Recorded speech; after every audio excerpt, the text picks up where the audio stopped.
Bienvenue dans la Minute Créative, un podcast pour réenchanter vos journées et vivre à votre façon, en comprenant que la créativité est le fruit de la vie.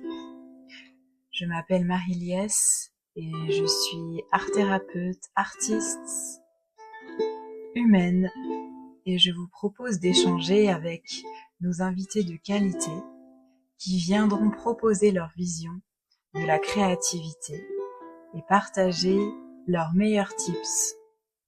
Belle écoute!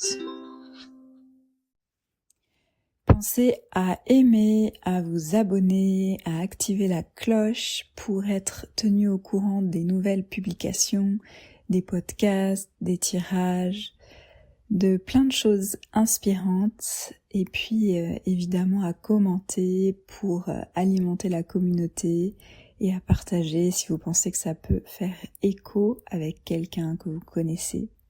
Ça soutient l'énergie, ça soutient le travail et c'est vraiment très important.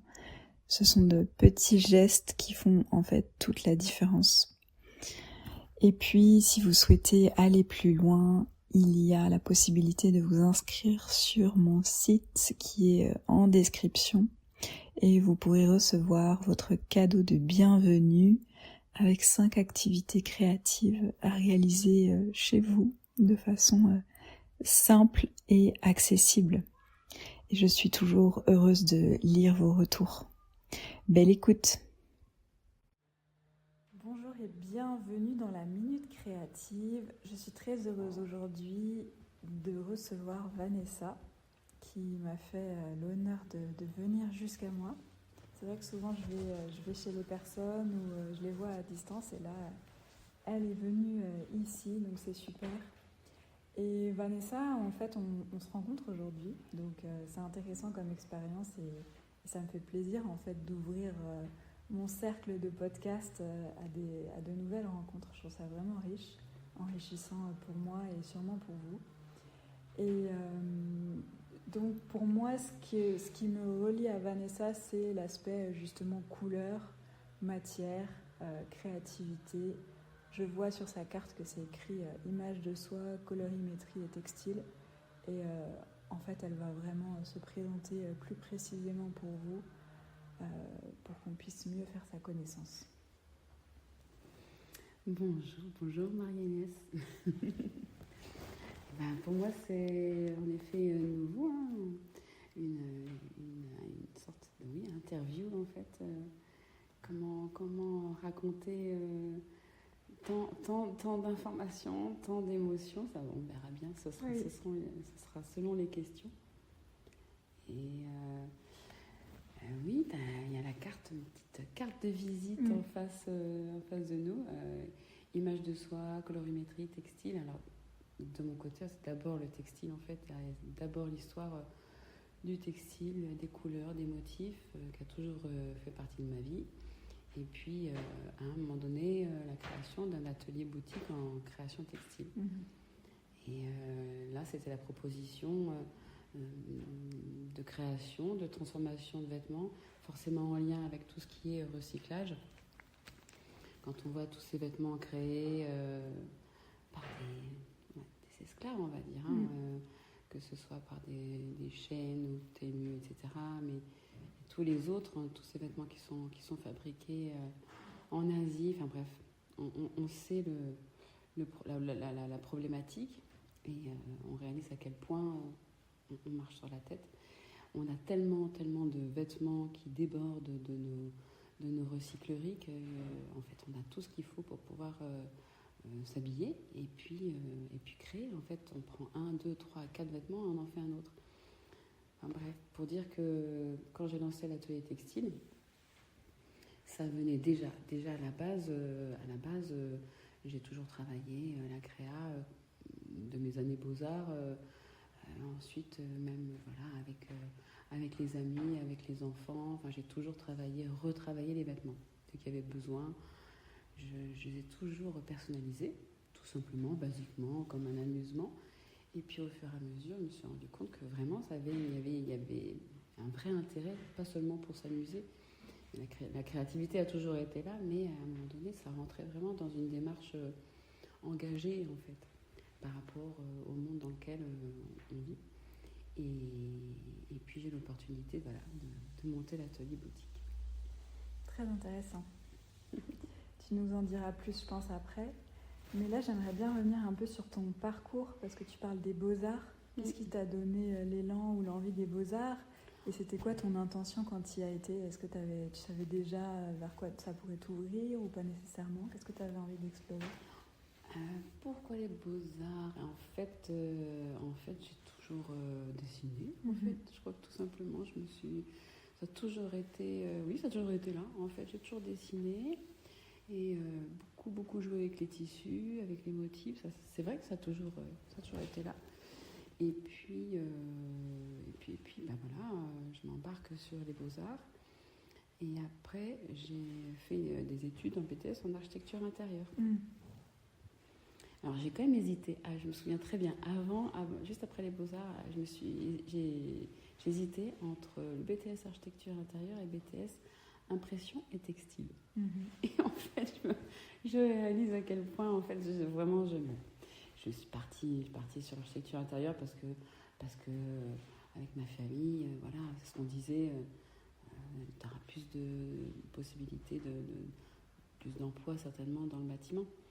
Bon, oui, c'est vrai que ça m'a amené après à travailler en bureau d'études sur les aménagements intérieurs des navires de croisière à Saint-Nazaire. Mais bon, j'ai jamais lâché le textile, ça a toujours été là. Voilà. Après, voilà, et les beaux-arts m'ont ouvert sur des multiples techniques d'expression artistique et on va dire la recherche aussi, et la technique, mais la recherche aussi d'un développement poétique partout. La poésie, en fait. Pour moi, c'est tellement important. S'il n'y a pas de poésie, ça ne marche pas. Et de poésie, et puis quand on parle de couleurs, de motifs, en fait, on est sur l'optique, les jeux optiques, et en fait, c'est la lumière. Donc, on parle de lumière tout le temps, en fait. On est toujours sur les couleurs. Les couleurs, voilà, ça fait partie de ma vie totalement. Et même dans les projets que je faisais en architecture intérieure, tout était basé sur la couleur.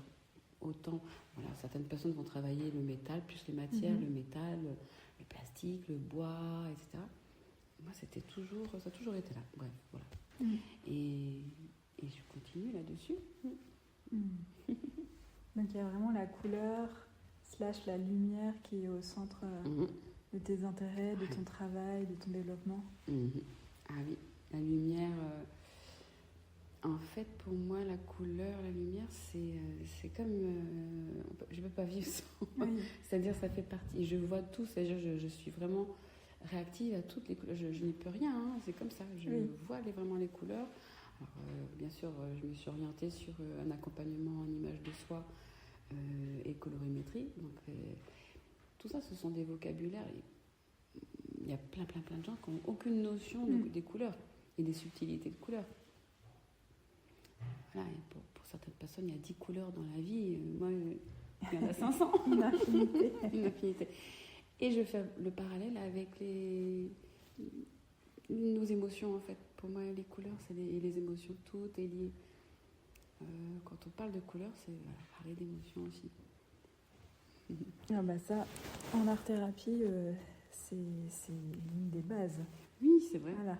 Oui, c'est quelque chose de très très important de comment on exprime nos émotions à travers les couleurs et comment des couleurs qu'on pose sur le papier sans forcément une intention consciente précise vont révéler des états émotionnels qu'on peut traverser ou qui sont reliés à des traumatismes ou à des blessures ou à des élans qu'on peut avoir.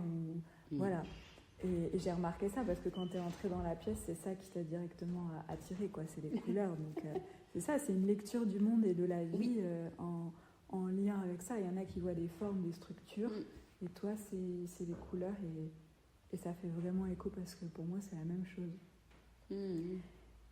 Que ce soit dans le personnel ou dans le professionnel, en fait. Et c'est ça aussi qui est intéressant, de voir le pont entre les mondes, en fait.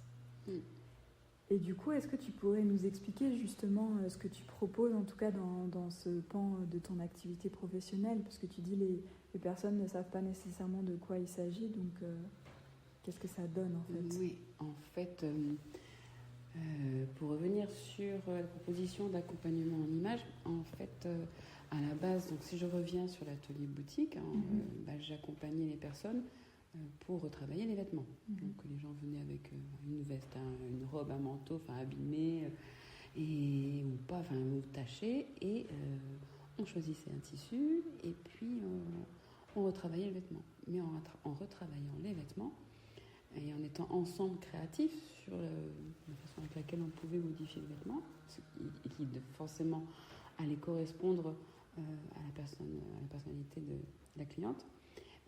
Forcément, je travaillais aussi sur la silhouette de la personne. Donc, du coup, j'ai accompagné plein de personnes sur leur silhouette. Voilà. Et puis, forcément, chacune vient avec ses inquiétudes. Oui, mais bon, si la robe, elle est comme ci, si c'est comme ça, moi, j'aime pas mes mollets, moi, j'aime pas mes épaules, je trouve que mon cou, il est pas assez long. On a toutes des sortes de reproches à se faire, et c'est hallucinant. Donc moi j'accompagne à chaque fois, mais non, ou ben oui, tout à fait, vos mollets, et c'est pas des petits mollets de cuit, et c'est très bien comme ça. Et ce sont vos mollets, donc il n'y a même pas de sujet, c'est les vôtres, donc faut les aimer, c'est tout. Et on va faire avec, on va trouver un vêtement qui va accompagner, un vêtement qui va faire en sorte que vous êtes bien avec. Donc tout ça, ça peut paraître un peu superficiel, mais on parle de vêtements et de couleurs, mais en fait pas du tout, c'est tellement profond. Il y a tellement d'émotions, de subtilité, pourquoi quelqu'un va hésiter à porter telle couleur ou tel vêtement. Donc mine de rien, tout doucement comme ça, on dégoupille, on appuie sur plein de petits sujets qui freinent la personne à être libre avec elle, en fait, tout simplement, à pas se poser de questions. On y va, j'aime bien ça, hop, on y va, je le porte. Donc du coup, j'ai fait partie d'un petit peu d'accompagnement comme ça sur le chemin de chacune, à se libérer de plein de choses. Et ça m'a toujours touchée. Puis aussi, c'est gratifiant. C'est tellement agréable, tellement fort de pouvoir accompagner quelqu'un et puis de faire en sorte qu'elle soit mieux dans ses baskets. Et après, j'ai arrêté l'atelier boutique en début 2018. Et ensuite, dernièrement, il n'y a pas si longtemps, il y a 2 ans de ça, j'ai lancé l'accompagnement en images pour être vraiment orientée, vraiment avec l'accompagnement de chacune, de chacun. J'ai toujours été avec des femmes, mais après, je peux très bien travailler un accompagnement pour les messieurs. Et la colorimétrie fait partie de l'image, l'accompagnement image. Donc souvent, dans la séance, on va commencer par la colorimétrie pour voir les teintes qui nous vont bien ou qui ne nous vont pas du tout. Parce qu'on peut très bien aimer des couleurs et se rendre compte que non, en fait, c'est pas du tout ça. C'est pas une couleur qu'il faut porter près de son visage. Et puis après, on va voir le dressing, on va regarder la silhouette de la personne, on va regarder comment elle est faite, quels sont les rythmes en fait de sa morphologie. Et puis on va regarder le dressing, on va voir quels sont les vêtements qu'elle utilise, les couleurs, et on voit les motifs, les matières, les couleurs, les motifs géométriques, les motifs floraux. On regarde tout ça, on regarde tout, et puis moi je réajuste par rapport à la demande première. Et je redéfinis un petit peu la silhouette de chacune. Des fois, les femmes ne savent même plus où est leur taille, où sont leurs hanches, et le rythme en fait. Selon la demande, je viens vraiment tout simplement valoriser la personne. Je viens de lui dire, mais regarde comme t'es belle, mon sang de bois, regarde ça. Parce que il y en a qui ne voient plus, alors que... Puis après, je donne forcément... je suis là pour donner des conseils. Après, ce sont mes conseils, ça n'est que mon avis. Mais j'adore faire ça, quoi. Puis en général, après la séance, elle me dit, mais ça m'a fait du bien que tu passes, bon sang.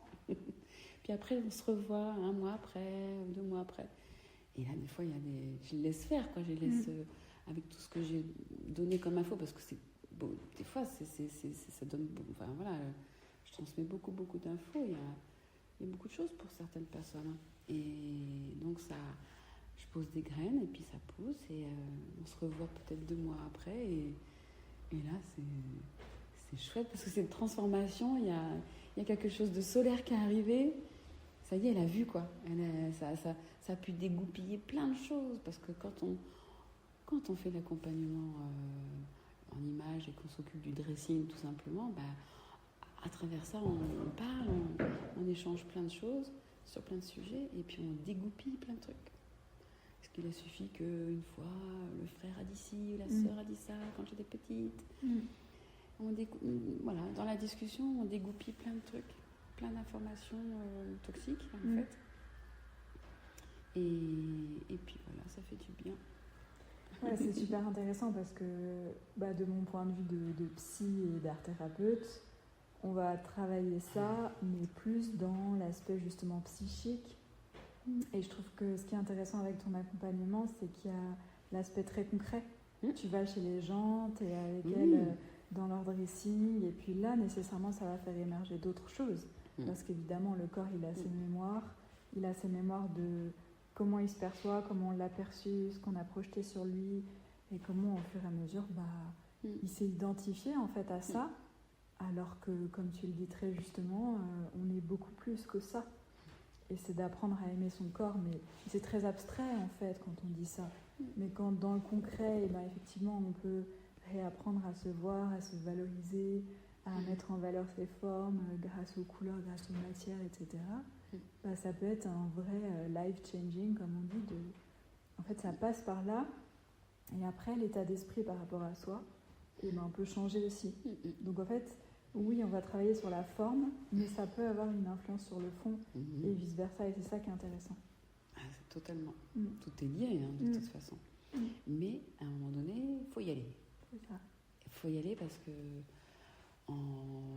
sur des séances, je sais pas, mais sur des séances de psychothérapie, tout ça, on parle, mais et du coup, comme dans l'art-thérapie, à un moment donné, on y va là. Oui. On prend les pinceaux, c'est ça que j'aime.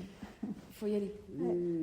Et c'est ça la création aussi, c'est que tu peux causer, et à un moment donné, je cause beaucoup déjà. Mais quand tu lis la causerie, là, le papotage, avec une vraie action, et puis quand j'y suis, je suis assez directe, c'est-à-dire il y a des évidences pour moi, et je me dis non, ça c'est pas possible, tu peux pas, enfin, je le ressens comme ça. Après, il faut pas que je sois trop directe, mais vraiment, des fois, je me rends compte à quel point tel ou tel vêtement dessert totalement, et là, pour moi, tu te fais du mal. C'est pas possible, tu peux pas continuer. Et donc, je peux être un peu directe, mais ça, j'aime bien quand même secouer les gens. Il y a de la douceur, ok, mais à un moment donné, là, c'est recta, faut y aller, quoi. C'est comme se mettre en action, on arrête de s'inquiéter. Allez, tu te lances. Et ça, c'est hyper vivifiant, en fait. C'est ça. C'est grâce au fait que tu as un regard extérieur. Parce que comme on le disait en off tout à l'heure, on est le nez dans le guidon et parfois on se rend plus compte en fait de là où on en est. Donc on a besoin d'un regard extérieur, certes bienveillant, mais aussi professionnel, qui connaît les codes, etc. Et si on fait appel à toi, c'est aussi que une partie de soi qui est prête à bouger et à se remettre en question. Donc c'est ça qui est intéressant. Oui, il faut être prêt à se bouger, et puis à aller vers cette liberté, cette créativité. Parce que quand je viens aussi pour la colorimétrie, même juste une séance de colorimétrie, l'idée c'est de transmettre des notions. C'est un peu une sorte de petite éducation en fait. Je transmets plein d'informations et pour certaines, il y en a qui connaissent déjà les couleurs chaudes, les couleurs froides, tout ça. Mais d'autres ne savent pas du tout. Elles sont totalement... Enfin voilà, c'est un univers qu'elles ne connaissent pas du tout. Et donc je viens transmettre des notions et puis et après à elles d'y aller. C'est-à-dire je donne des outils et après ça déclenche des choses ou pas. mais je peux à ce moment-là faire partie du chemin, tout simplement. Si ça n'a pas forcément été très révélateur à ce moment-là, peut-être que dans 2 ans, 3 ans, elles vont faire autre chose, et puis hop, à un moment donné, ça va dégoupiller quelque chose. Et hop, elles vont réaliser que ce qui avait été changé là, pourquoi pas le... Ben voilà, ça a du sens à ce moment-là. Mais c'est une façon de donner de pulser, en fait, de donner de l'énergie là-dessus. Et pour moi, l'énergie, bah oui, c'est la couleur, les lumières, c'est en lien. Ouais, c'est ce qu'on disait aussi tout à l'heure, c'est qu'on sème des graines et après, ça pousse, mais on n'a plus la main là-dessus. Voilà. Donc, De toute façon, toute notre vie, hein, on se balade, on rencontre plein de gens qui en discutent, et voilà, au fur et à mesure, c'est une évidence, hein, ça nous parle ou pas. Et ça pousse, et les graines poussent ou pas, on verra bien la suite. Mais si moi je fais partie du chemin, on va dire, libérateur, alors là, c'est génial, c'est beau. C'est gratifiant, comme tu disais. Et du coup, si on revient sur la thématique de la créativité, qui est la thématique du podcast, qu'est-ce que tu pourrais en dire? Comment tu te sens créative? Comment tu sens que ça s'incarne par tout ce qu'on a dit, hein? Mais qu'est-ce que c'est pour toi la créativité? La créativité, qu'est-ce que c'est la créativité? C'est comment dire, c'est produire, c'est avoir une sorte de pensée, d'expression, de poésie, de créativité. C'est faire, hein, c'est être actif, en fait. À la base, peu importe ce que tu fais, presque, peu importe, on s'en fiche. Ça peut prendre tous les chemins, toutes les couleurs, enfin, faut simplement commencer, en fait. C'est créativité dans tellement il y a tellement de médiums. Créativité poétique, créativité la créativité même dans un travail tout basique, un peu répétitif, c'est simplement réfléchir à améliorer, en fait, à ajuster, à apporter le beau, je pense, en fait, à la beauté. Apporter la beauté, et puis l'harmonie. Oui, c'est ça, même dans le travail, des fois on se dit, mais pourquoi je fais tel tableau Excel, etc., machin. Et là, tu vas être créatif, parce que tu vas réaliser que je m'embête beaucoup trop, il faut que je fasse ça, comme ça. Et là, c'est bon, en fait, j'ai amélioré l'activité. Mais après, la créativité, ça peut être aussi une démarche engagée, utiliser la créativité, passer par la créativité pour développer, pour libérer de l'engagement. Il y a tellement, il y a des médiums partout, en fait. Partout, on peut être créatif, avec les fleurs, avec... partout. La créativité, c'est agir et revoir les choses, ne pas juste gober, entre guillemets, ce qui se passe. Il faut savoir, bien sûr, recevoir et aimer le monde que l'on vit ainsi, tel qu'il est. Mais c'est l'envie de toujours retrouver un bien-être partout, je pense, du coup, si on creuse le sujet. Retrouver un bien-être, donc c'est comme plonger dans une eau d'harmonie, en fait. Créativité, peut-être. Elle est là, la poésie, hein. Est-ce que tu penses qu'on est créatif justement que dans cet aspect artistique ou artisanal, ou est-ce qu'on peut être dans le quotidien toutes des êtres créatifs, créatives? Mais oui, du coup, même tout simplement en faisant un super petit déjeuner, je veux dire, c'est tout bête. À un moment donné, je pense que si la créativité s'échappe de nos vies, peut-être parce que il manque peut-être...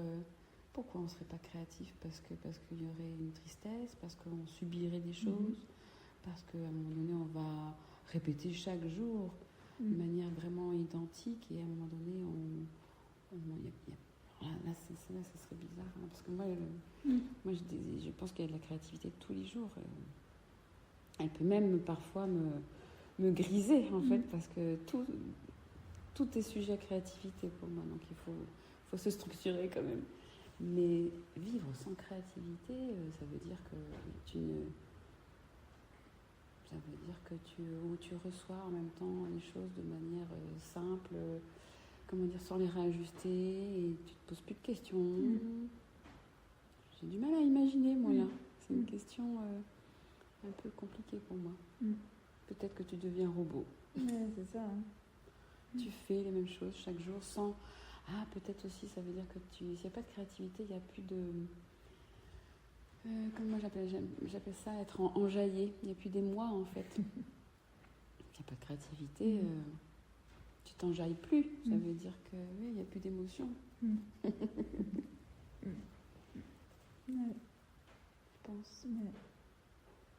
Ouais, c'est important cet aspect-là en lien justement avec le monde émotionnel, avec en fait une forme de tristesse, / dépression, des moments de vie qu'on traverse qui sont pas évidents et on a l'impression de plus connecter à ces ressources créatives justement. Alors qu'en fait elles sont toujours là en germe, encore une fois, mais c'est vrai que dans ces moments-là, on les voit pas, on les ressent pas, on a du mal à les mettre en œuvre en fait. Donc oui, c'est des moments de down, des moments de remise en question, mais qui ne nous aident pas forcément en fait. Donc c'est là où il y a aussi des rencontres sur le chemin qui peuvent nous soutenir, et puis des prises de conscience et des formes de grâce en fait qu'on peut trouver dans la nature ou dans une phrase, dans un livre, dans quelque chose qui pop et qui fait que ça reconnecte en fait avec cette source qui est toujours là à l'intérieur de nous, mais qui parfois est voilée et qui fait qu'on a l'impression d'être à distance en fait de ça. Et tout ça c'est ok, tout ça ça fait partie de la vie, mais c'est important que ça reste en mouvement et que ça se sclérose pas sur ça quoi. La créativité elle fait partie aussi du mouvement de la vie en fait. C'est ce que tu disais, c'est que il y a la répétition, et puis il y a comment est-ce que on navigue dans cette répétition pour faire qu'il y ait la joie qui soit là en fait en permanence quoi. C'est super important. Oui, c'est ça en fait, la créativité, c'est la joie, la lumière, l'émoi, la motivation. Alors là, s'il n'y a pas de joie, moi, ça m'arrive, bien sûr, c'est ce que tu viens de dire, il y a des moments qui sont vraiment des gros spleens, là, des gros downs, mais en même temps, quand tu vis ça, c'est bien aussi de ne pas être, de ne pas se cacher la face. Il y a des moments où on est là, mais non, mais ça va pas du tout. Ça, tu peux plonger, là, tu peux plonger dans ces eaux noires un peu, ou un peu gadouilleuses. Mais c'est bien aussi parce que ça fait partie, en fait. Ça fait partie de nos vies humaines, terrestres, là, ici, posées là. Et puis c'est le yin et le yang, hein. L'un ne va pas sans l'autre. Donc c'est normal, à un moment donné, il faut aller goûter un petit peu aussi. Enfin, goûter, oui, il faut aller voir aussi ce qui va pas. Et parce que je peux avoir tendance à ne vouloir voir que ce qui est ok, ou transformer, se dire, mais oui, ça c'est pas grave. Alors que, enfin voilà, voir tout le positif. Mais à des moments, il faut plonger quand même dans le négatif, savoir ce qui ne va pas, et puis ça te permet aussi de rebondir et de voir à quel point c'est bon d'être là-haut, quoi.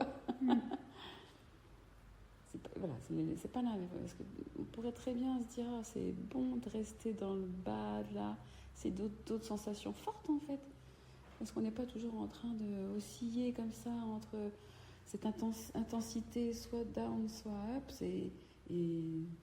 non, moi, je suis plutôt quand même, j'adore la joie, j'adore la lumière, le partage, c'est hyper fort. C'est vraiment une intensité, je tourne à ça quand même.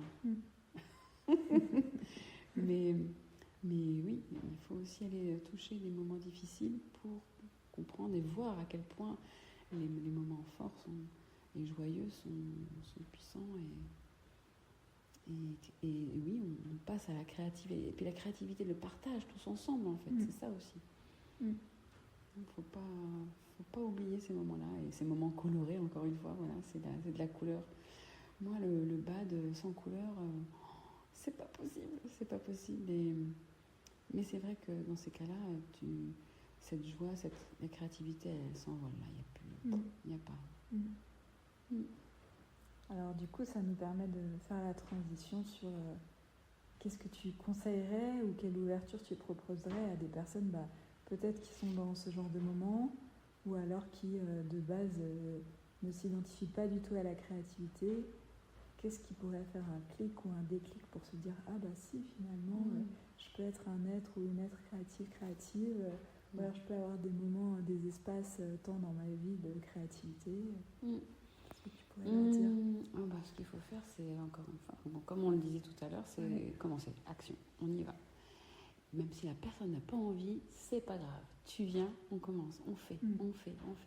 Puis après, c'est une habitude, c'est peut-être les 21 jours, souvent on parle des 21 jours. Pendant 21 jours, on va faire ça. Et puis surtout, on est ensemble, c'est-à-dire vraiment l'emmener sur un niveau d'énergie, de vibration suffisamment haut pour qu'il puisse retrouver une intensité, ce dont on vient de parler, l'intensité du bas, en fait, qu'il puisse retrouver ça aussi en hauteur, à la lumière. Et puis, faut pas les lâcher, en fait. Faut y aller, on y va, on fait l'atelier, en fait, et on avance, on fait des créativités, enfin, on développe la créativité de peu importe le sujet. Moi, ça va être le textile, prendre 2 vêtements, 3 vêtements, en faire un, s'amuser, et puis rire en même temps, travailler, fabriquer, réussir à faire ça. C'est génial quand on part de... C'est ça aussi qui est important, parce que j'ai beaucoup travaillé sur ordinateur, mais quand j'ai lâché les ordis pour pouvoir faire travailler de l'artisanal, avec mes mains, donc tissu, couleur, etc., c'est tellement concret. On commence avec 3 tissus, à la fin on a un vêtement, on a fabriqué, enfin c'est concret. On n'est vraiment pas dans l'abstrait de l'ordinateur. Donc voilà, il faut se lancer, il faut faire. Et puis, faut plaisanter, faut tchatcher et rigoler, et puis faire à manger ensemble, et puis passer des journées ensemble. Et puis ça remonte, et puis nettoyer tout le spleen en même temps. Voilà, et puis réaliser à la fin que bon sang, j'ai fait ça. Et après, développer, je sais pas, dans le cerveau, réaliser que ça pétille en fait. Ah bah tiens, je pourrais faire ça, et puis ça, hop. Et stimuler en fait, toute cette zone de créativité. Celle à laquelle on ne pensait pas. Si, en fait, on peut tous être créatifs. Et puis, il y a plein de biais. Moi, ça va être de mon côté, ça va être le textile, mais avec d'autres, des ateliers poésie, des ateliers écriture, des ateliers sportifs. Enfin, voilà, il y a plein de choses. Ouais, super. C'est effectivement en faisant qu'il y a aussi quelque chose qui se passe. L'un ne va pas sans l'autre. La théorie ne va pas sans la pratique. Et inversement, c'est important d'échanger sur, de faire un retour sur la pratique. Mais il faut faire. Fabriquer, faire bouger le corps. C'est comme ça. On est quand même dans un corps. Oui, complètement. C'est pour ça que j'adore l'art-thérapie, parce qu'il y a vraiment ce passage par le corps, en fait.